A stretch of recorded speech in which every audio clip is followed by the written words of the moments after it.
नमस्कार विद्यार्थियों, education point Haryana में आपका बहुत बहुत स्वागत है। विद्यार्थियों, आज हम कक्षा 8वीं की जो पुस्तक सरोवर है उसका पाठ है नीलकंठ।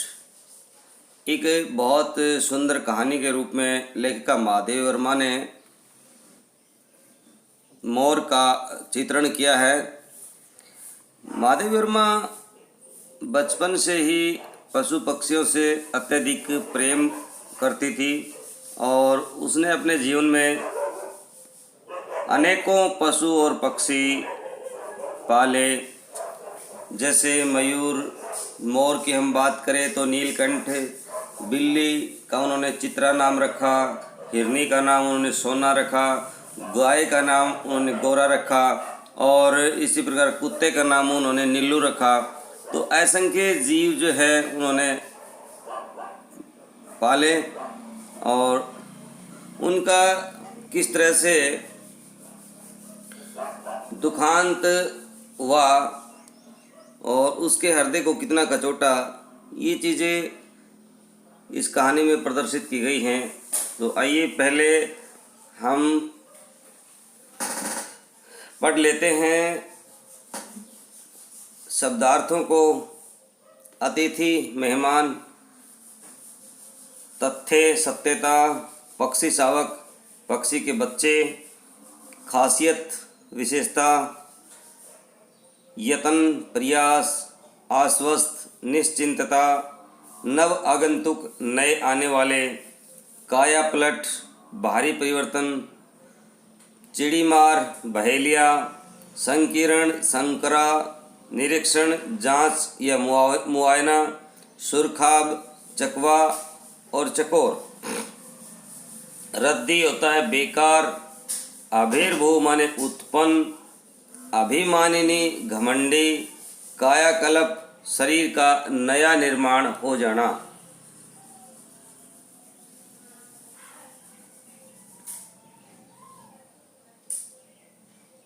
बंकिम नवीन, द्युति चमक, उद्दीप्त उत्तेजित, आर्त क्रंदन करुण पुकार, मंद धीमा, विस्मय अभिभूत आश्चर्यचकित होना, कोलाहल शोरगुल।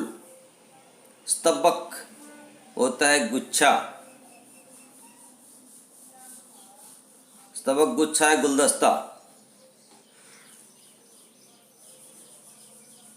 पैनी तीखी, आलेखन चित्रांकन, श्याम सवेत, संरक्षक रखवाला, कर्णभेदम कान भेदना, उष्णता गर्मी, सोपान सीढ़ी, शून्यता खालीपन। मेघाच्छन्न होता है बादलों से ढका हुआ, निश्चेष्ट होता है अचेत। विद्यार्थियों, ये आपने इसके शब्दार्थ जो है वो पढ़ लिए हैं। अभी हम इस कहानी को पढ़ेंगे। बहुत ही सुंदर चित्रण इसमें किया गया है।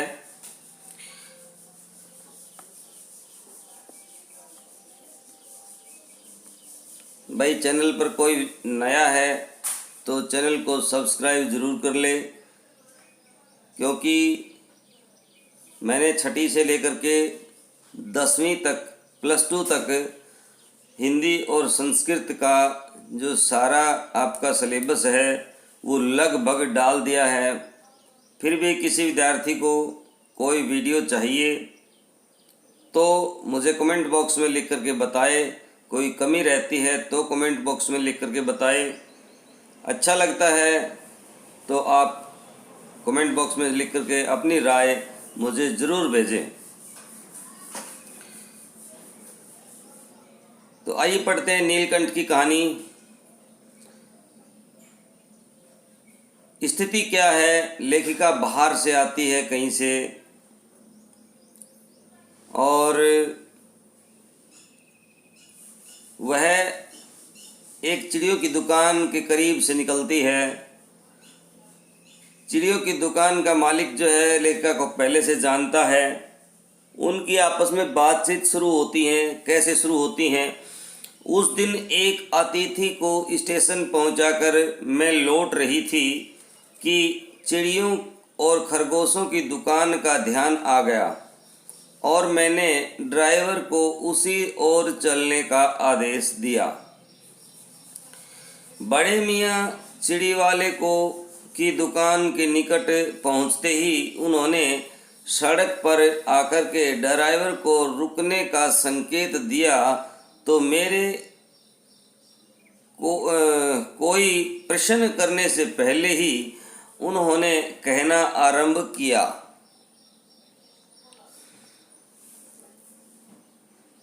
क्या कहा उन्होंने? सलाम गुरुजी, पिछली बार आने पर आपने मोर के बच्चों के लिए पूछा था। शंकरगढ़ से एक चिड़ी मार मोर के 2 बच्चे पकड़ लाया है, एक मोर है एक मोरनी। आप पाल लें। मोर के पंजों से दवा बनती है, सो ऐसे ही लोग खरीदने आए थे कि आप पशुओं को पक्षियों को पालने वाली हैं। नहीं तो मेरे पास इनको खरीदार बहुत आए थे, इनको खरीदने के लिए बहुत आए थे, लेकिन मैं नहीं चाहता कि पक्षियों को कोई मारे और आप तो पालनहार हैं, आप इनको पाल लेंगे, इसलिए आपसे अनुग्रह करता हूं कि आप इन्हें पालने के लिए लेके जाएं।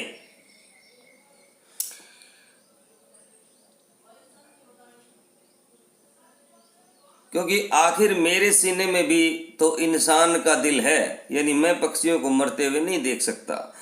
मारने के लिए ऐसी मासूम चिड़ियों को कैसे दे दूं? टालने के लिए मैंने कह दिया गुरुजी ने मंगवाए हैं, यानी मैंने तो आपका नाम लेकर के बचाए हैं। वैसे यह कमबख्त रोजगार ही खराब है, बस पकड़ो पकड़ो और मारो मारो। तो जो मियाँ है, बड़े मियाँ है, अपने व्यवसाय को अच्छा नहीं मानते हैं, क्योंकि इसमें पक्षियों की आज़ादी है वो छिन्न भिन्न हो जाती है और मारने के लिए उनको ले जाया जाता है। कुछ ही लोग लेखिका जैसे होते हैं जो पक्षियों को पालने के लिए लेने के लिए आते हैं। बड़े मियाँ की भाषण की तूफान मेल के लिए कोई स्टेशन नहीं था, यानी वे बोलते ही जा रहे थे जब तक उनको रोका न जाए, रुकने वाले नहीं थे। सुनने वाला थक कर जहाँ रोक दे वहीं स्टेशन मान लिया जाता है, यानी सामने वाला बोले तो ही रुकेगा। इस तथ्य से परिचित होने के कारण ही मैंने बीच में उन्हें रोक कर पूछा, मोर के बच्चे हैं कहाँ? बड़े मियाँ के हाथ के संकेत का अनुसरण करते हुए मेरी दृष्टि एक तार के छोटे से पिंजरे तक पहुंची, जिसमें तीतरों के समान 2 बच्चे बैठे थे। पिंजरा इतना संकीर्ण था कि वे पक्षी शावक यानी पक्षी के बच्चे जाली के गोल फ्रेम में किसी जड़े चित्र से लग रहे थे, यानी कि ऐसा लग रहा था कि जबरदस्ती इनको उसमें ठूस दिया गया है, जगह नहीं है। मेरे निरीक्षण के साथ साथ बड़े मियाँ की भाषण मेल चली जा रही थी। ईमान कसम गुरुजी, चिड़ी मार ने मुझसे इस मोर के जोड़े से के नगद 30 रुपये लिए हैं। बार बार कहा, भाई जरा सोच लो, अभी इसमें मोर की कोई खासियत भी है कि तू इतनी बड़ी रकम मांगने चला। पर वह मुझे क्यों सुनने लगा, आपका ख्याल करके अछता पछता कर देना ही पड़ा। यानी कि दुकानदार जो है बड़े मियाँ बेचने के हुनर जानता है और ज़बरदस्ती सारी बात लेखिका पर ही थोप देता है कि मैंने तो आपके लिए ही लिए हैं, नहीं तो मैं लेता नहीं, इतनी बड़ी रकम मैं उसे देता नहीं। पर वह मुझे क्यों सुनने लगा, आपका ख्याल करके हंसता पछता कर देना ही पड़ा। अब आप जो मुनासिब समझें, यानी जो सही समझें। आस्तु ठीक है, 30 चिड़ीमार के नाम के और 5 बड़े मियाँ के ईमान के दे करके जब मैंने वह छोटा सा पिंजरा कार में रखा था, तब मानो वह जाली के चौखट्टे का चित्र जीवित हो गया हो। दोनों पक्षी शावकों के छटपटाने में से लगता था मानो पिंजरा ही सजीव हो गया है। यानी मेरे लेने के बाद, पिंजरा गाड़ी में धरने के बाद, रखने के बाद वे छटपटाने लगे और सजीव मूर्त दिखाई देने लगे। घर पहुंचने पर सब कहने लगे, तितर हैं, मोर कहकर ठग लिया। कदाचित अनेक बार ठगे जाने के कारण ही ठगे जाने की बात से मेरे चिढ़ जाने की दुर्बलता बन गई थी। यानी मैं इस तरह कहने पर चिढ़ जाती थी। अप्रसन्न हो करके मैंने कहा, मोर के क्या सुरखाब के पैर लगे हैं? यानी मोर कौन सा चकवा चकवी है? तो है तो पक्षी ही। चिढ़ा दिए जाने के कारण ही संभवतः उन दोनों पक्षियों के प्रति मेरे व्यवहार और यत्न में कुछ विशेषता आ गई कि अब तो इनको है ना बड़े ध्यान से ही पालना है। इनको तितर कहा जा रहा है ना। तो पहले अपने पढ़ने लिखने के कमरे में उनका पिंजरा रख करके उसका दरवाज़ा खोला, फिर 2 कटोरों में सत्तू की छोटी छोटी गोलियां और पानी रखा। वे दोनों चूहेदानी जैसे पिंजरे से निकाल करके कमरे में मानो खो गए।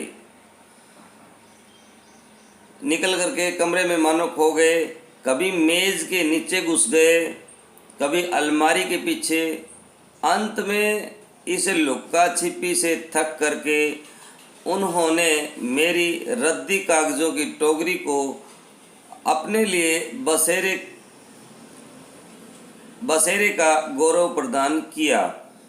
जो बेकार कागज़ों की टोकरी थी उसमें वो आकर के रहने लगे। 2 बार दिन में 2-4 दिन वे इसी प्रकार दिन भर में इधर उधर गुप्त आवास करते, यानी छुप जाते थे और रात में रद्दी की टोकरी में प्रकट होते रहे। फिर आश्वस्त हो जाने पर कभी मेरी मेज पर, कभी कुर्सी पर और कभी मेरे सिर पर अचानक आविर्भूत होने लगे, यानी अचानक पैदा हो जाते थे। खिड़कियों में जालियां लगी थी, पर दरवाज़ा मुझे निरंतर बंद ही रखना पड़ता था। खुला रहने पर चित्रा, जो लेखिका की बिल्ली थी, उसको पता चल सकता था। इन नव आगंतुकों की पहचान या नव आगंतुकों का पता लगा सकती थी और तब उसके शोध का क्या परिणाम होता। यानी चित्रा के हाथ ही लग जाते तो बिल्ली इनका क्या करती, यह अनुमान करना कठिन नहीं है।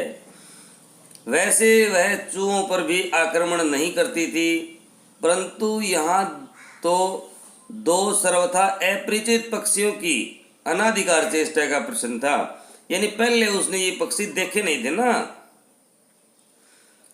उसके लिए दरवाज़ा बंद रहे और दोनों ऐरे गहरे, यानी उसकी दृष्टि में मेरी मेज़ को अपना सिंहासन बना लें, तो यह स्थिति चित्रा के लिए, अभिमानिनी मार्जरी के लिए असहाय ही कही जाएगी। यानी कि लेखिका के पास सारा साम्राज्य चित्रा का था और चित्रा के सामने ही कोई और अपना हक जताए तो यह उसको कतई गवारा नहीं था। जब मेरे कमरे का कायापलट चिड़ियाखाने के रूप में होने लगा, तब मैंने बड़ी कठिनाई से दोनों चिड़ियों को पकड़ करके जाली के बड़े घर में पहुंचाया, जो मेरे जीव जंतुओं का सामान्य निवास है। दोनों नव आगंतुकों ने पहले से ही रहने वालों में वैसा ही कुतूहल जगाया जैसा नववधु के आगमन पर परिवार में स्वाभाविक होता है। यानी दोनों मोर मोरनी जब जाली के बड़े घर में गए तो सभी पक्षियों में कुतूहल हो गया, जिज्ञासा हो गई और वे चारों तरफ जो है ना घूमने लगे।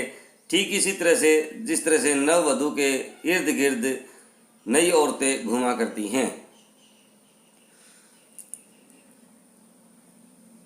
तो जैसा नववधु के आगमन पर परिवार में स्वाभाविक है, लक्का कबूतर नाचना छोड़कर दौड़ पड़े और उनके चारों ओर घूम घूम करके गुटर गूं की रागनी अलापने लगे।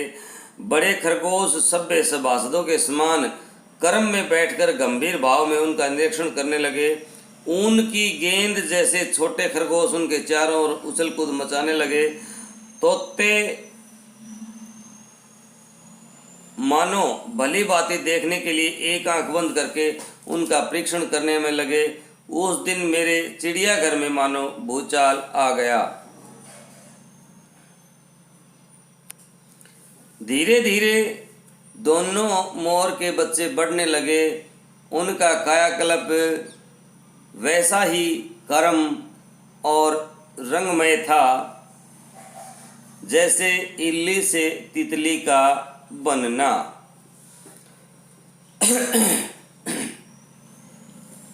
मोर के सिर पर कलगी और सघन ऊंची तथा चमकती हुई चमकीली हो गई।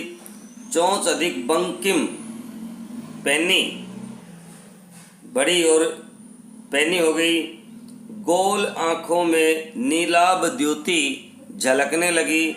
लंबी नील हरित ग्रीवा को हर भंगिमा में धूप चाही तरंगे गिरने लगी। दक्षिण वाम दोनों पंखों में सलेटी और सफ़ेद आलेखन स्पष्ट होने लगे। पूंछ लंबी हुई और उसके पंखों पर चंद्रिकाओं के इंद्रधनुषी रंग का उद्दीपन हो उठा।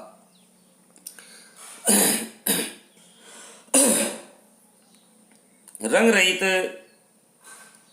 पैरों को गति ने एक नई गरिमा से रंजित कर दिया। उसका गर्दन ऊंची कर देखना विशेष भंगिमा की साथ थी। उसे नीची करके चुगना, पानी पीना, टेढ़ी करके शब्द सुनना आदि क्रियाओं में जो सुकुमारिता और सौंदर्य था, उसका अनुभव देखकर ही किया जा सकता है। गति का चित्र आंका नहीं जा सकता। कहने का भाव ये है कि भाई दोनों ही पक्षी बहुत सुंदर थे। मोर के सिर की कलगी और सघन ऊंची और चमकीली हो गई। चोंच अधिक बंकिम पैनी हो गई।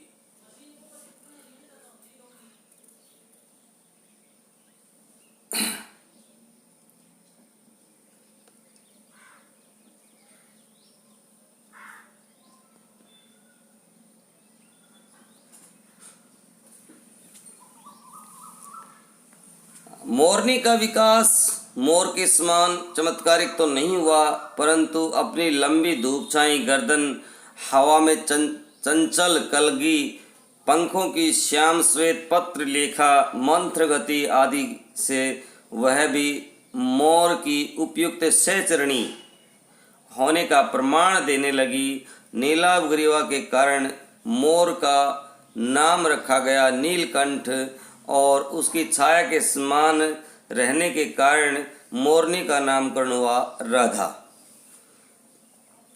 तो देखिए मोर का नाम यहाँ क्या हुआ, नीलकंठ, और मोरनी का नाम हुआ भाई राधा। मुझे स्वयं ज्ञात नहीं कि नीलकंठ ने अपने आप को चिड़ियाघर के निवासी जीव जंतुओं का सेनापति और संरक्षक नियुक्त कर लिया। सवेरे ही वह सब खरगोश कबूतर आदि को एक सेना के रूप में एकत्र करके उस ओर ले जाता जहाँ दाना दिया जाता था और घूम घूम करके मानो सबकी रखवाली करता था। किसी ने कुछ गड़बड़ की तो वह अपने तीखे चंचू प्रहार से उसे दंड देने लगता। एक तरह से उनका पहरेदार हो गया। दंड देता वह जब कोई अपनी लकीर से हट करके काम करता। खरगोश के छोटे छोटे बच्चों को वह चोंच से उनके कान पकड़ के ऊपर उठा लेता था और जब तक वे आर्त क्रंदन यानी चीखने चिल्लाने न करने लगते उन्हें आधर लटकाए रखता। कभी कभी उसकी पैनी चोंच से खरगोश के बच्चों का कर्णवेद संस्कार भी हो जाता, यानी कान भी बिंद जाता भाई। पर वे फिर कभी उसे क्रोधित होने का अवसर न देते थे। दंड विधान के समान ही उन जीव जंतुओं के प्रति उसका प्रेम भी असाधारण था। प्राय वह मिट्टी में पंख फैला करके बैठ जाता था और वे सब उसकी लंबी पूंछ और संघन पंखों में छुआछुएमल चुएल का सा खेल खेलते रहते थे। ऐसी ही किसी स्थिति में एक सांप जाली के भीतर आ पहुंचा। सब जीव जंतु भाग करके इधर उधर छुप गए। केवल एक शिशु खरगोश सांप की पकड़ में आ गया। निगलने के प्रयास में सांप ने उसका आधा पिछला शरीर तो मुंह में दबा रखा था। शेष आधा जो बाहर था उससे चींची का स्वर भी इतना तीव्र नहीं निकल सकता था कि किसी को स्पष्ट सुनाई दे। नीलकंठ दूर ऊपर झूले में सो रहा था। उसी के चौकन्ने कानों ने उस मंथर स्वर की व्यथा पहचानी, क्योंकि मोर को बहुत दूर तक का सुनाई देता है। कुत्ते को, मोर को, चमगादड़ को, इनको प्राश्रय ध्वनि सुनाई देती है। जो थोड़ी सी भी कंपन होती है वो सुन लेते हैं उसे। नीलकंठ ऊपर दूर झूले में सो रहा था। उसी के चौकन्ने कानों ने उस मंद स्वर की व्यथा पहचानी। वह पूंछ पंख समेट करके सर से एक झपट्टे में नीचे आ गया। संभवतः अपनी सहज चेतना से ही उसने समझ लिया होगा कि सांप के फन पर चोंच मारने से खरगोश भी घायल हो सकता है।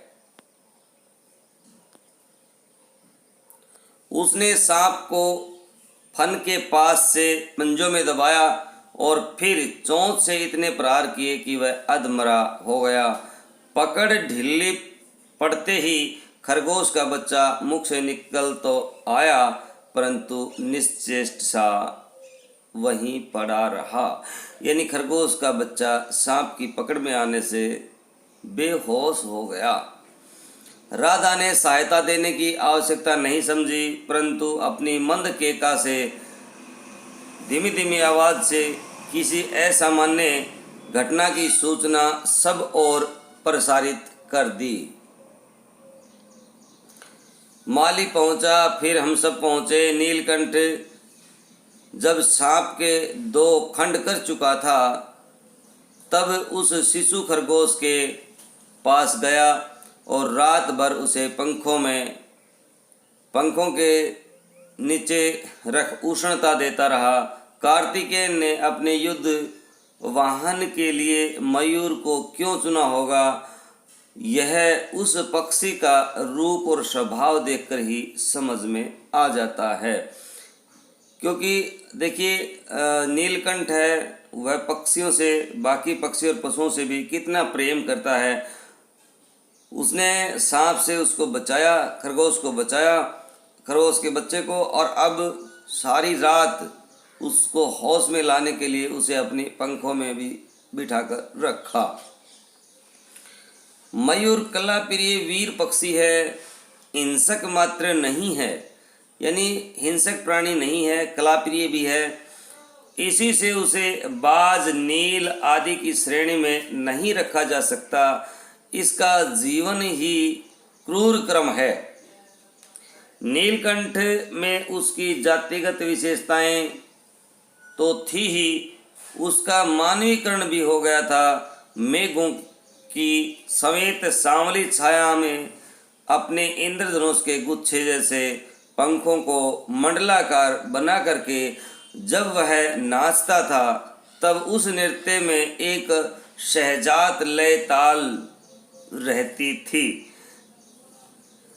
यानी मोर में नाचने के गुण होते हैं उनकी जाति के अनुसार, तो उसमें भी वे गुण पैदा हो गए और उसने नृत्य करना शुरू कर दिया।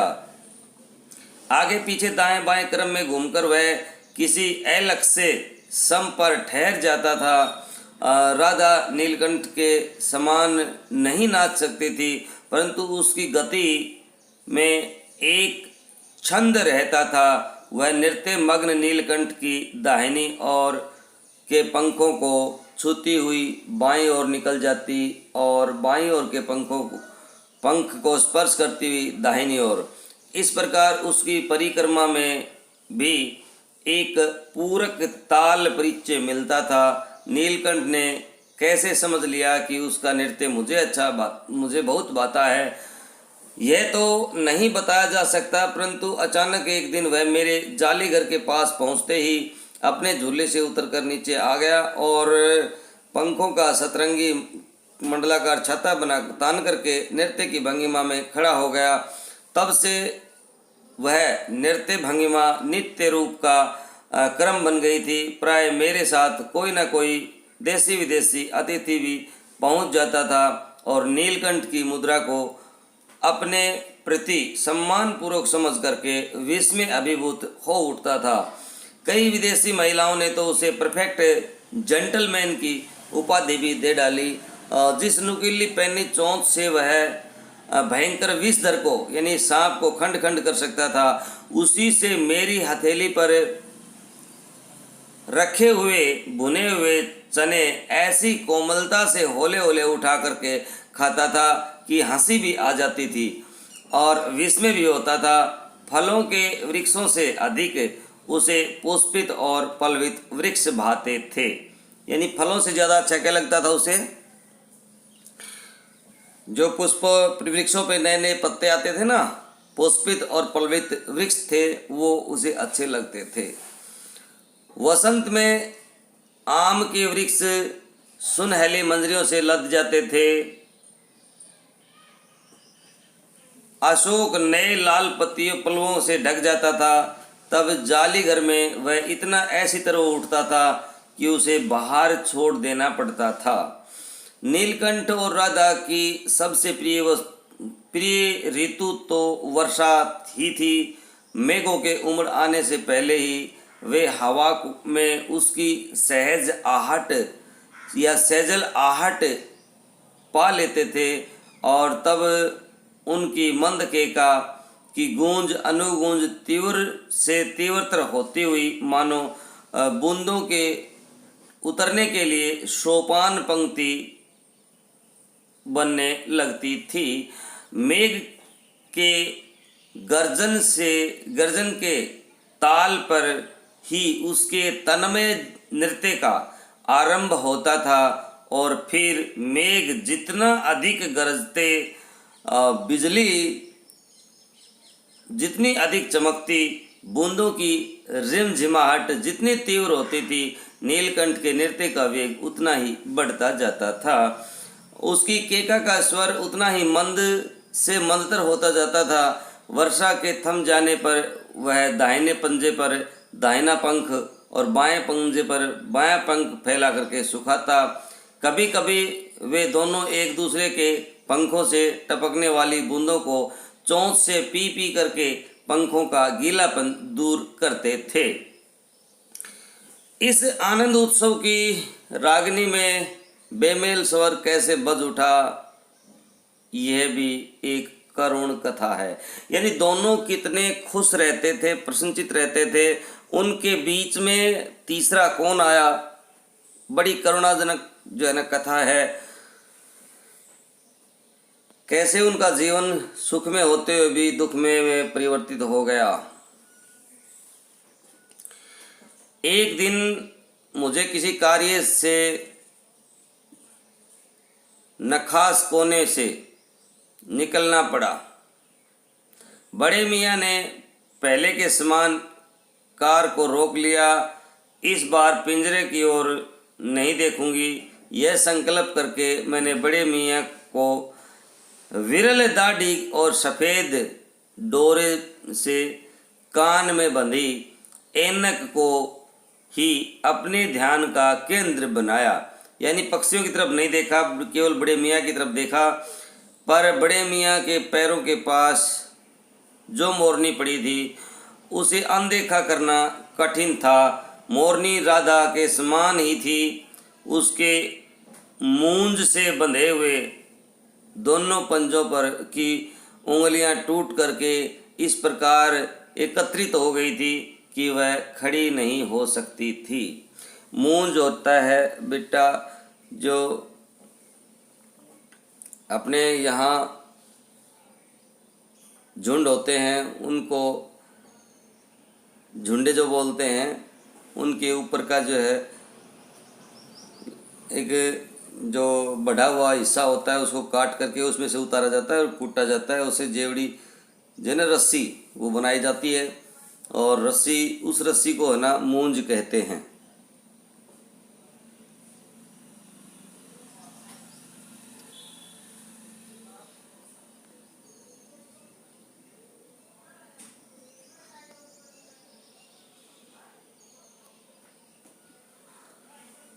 बड़े मियाँ की भाषण में फिर दौड़ने लगी। देखिए गुरुजी, कम्बक चिड़ी मार ने बेचारी का क्या हाल किया है। ऐसे कभी चिड़िया पकड़ी जाती है। आपने आई होती तो मैं उसी के सिर पर इसे पटक देता, पर आपसे भी यह अधमरी मोरनी ले जाने के लिए कैसे कहूँ। सारांश ये है कि 7 रुपये दे करके मैं उसे अगली सीट पर रखवा करके घर ले आई और एक बार फिर मेरे पढ़ने लिखने का कमरा अस्पताल बना। पंजों की मरहम पट्टी और देखभाल करने पर वह मोरनी महीने भर में ही अच्छी हो गई। उंगलियां वैसी ही टेढ़ी मेढ़ी रही, परंतु वह ठूंठ जैसे पंजों पर डगमगाती हुई चलने लगी। तब उसे जाली घर में पहुंचाया गया और नामकरण रखा गया कुब्जा।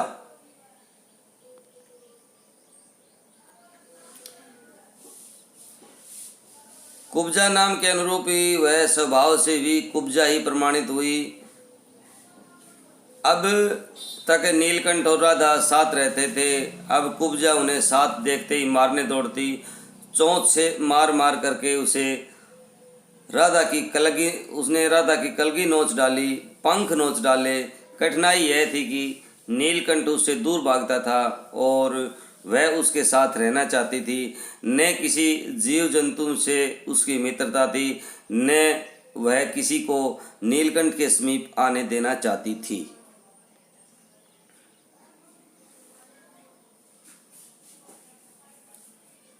न किसी जीव जंतु से उसकी मित्रता थी, न वह किसी को नीलकंठ के समीप आने देना चाहती थी। उसी बीच राधा ने 2 अंडे दिए जिनको वह पंखों में छिपाए बैठी रहती थी। पता चलते ही कुब्जा ने चोंच मार मार करके राधा को ढकेल दिया और फिर अंडे फोड़कर ठूंठ जैसे पैरों से सब और छितरा दिए। इस कलह कोलाहल से और उसमें भी अधिक राधा की दूरी से बेचारे नीलकंठ की प्रसन्नता का अंत हो गया। कई बार वह जाली के घर से निकल भागा। कई दिन भूखा प्यासा आम की शाखाओं में छिपा बैठा रहा, जहाँ से बहुत पुचकार करके मैंने उसे उतारा। एक बार मेरी खिड़की की शेड पर छिपा रहा। मेरे दाना देने पर वह सदा की भांति पंजों से मंडलाकर छाता बना करके खड़ा हो जाता। पर उसकी चाल में थकावट और आंखों में एक शून्यता रहती थी। अपनी अनुभवहीनता के कारण ही मैं आशा करती थी कि थोड़े दिन बाद सबसे मेल हो जाएगा। अंत में 3-4 मास के उपरांत एक दिन सवेरे जाकर देखा कि नीलकंठ पूंछ पंख फैलाकर धरती पर उसी प्रकार बैठा है जैसे खरगोश के बच्चे को पंखों के में छिपा करके बैठता था। मेरे पुचकारने पर भी वह उसके न उठने पर संदेह हुआ। वास्तव में नीलकंठ मर गया था। क्यों का उत्तर तो अब तक नहीं मिल सका है कि क्यों मरा। न उसे कोई बीमारी हुई, न उसके रंग बिरंगे फूलों के स्तबक जैसे शरीर पर किसी चोट की निशान मिला। मैं अपने शाल में लपेटकर उसे गंगा के संगम में ले गई।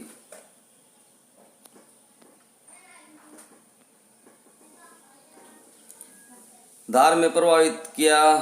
तब उसके पंखों की चंद्रिकाओं से बिंबित प्रतिबिंबित होकर के गंगा का चौड़ा पाट एक विशाल मयूर के समान तरंगित हो रहा था। नीलकंठ के न रहने पर राधा निश्चेष्ट सी कई दिनों तक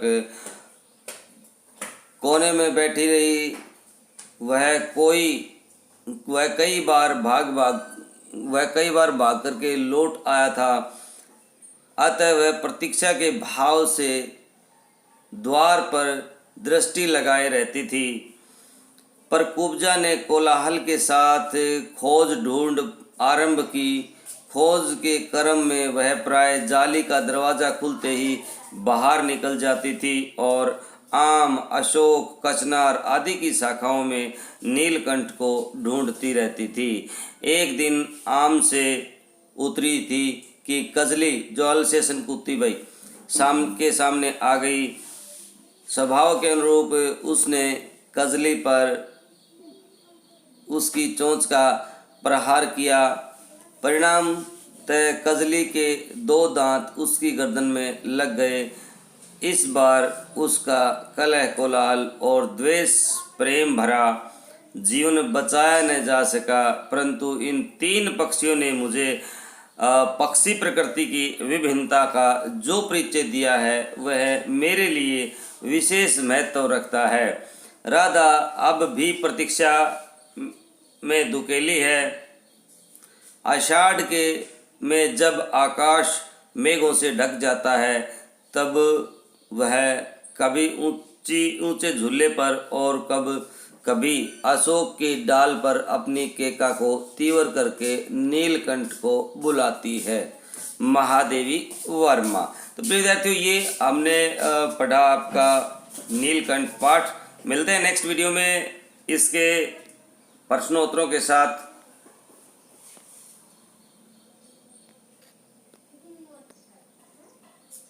तब तक के लिए जय हिंद, जय भारत, वंदे मातरम।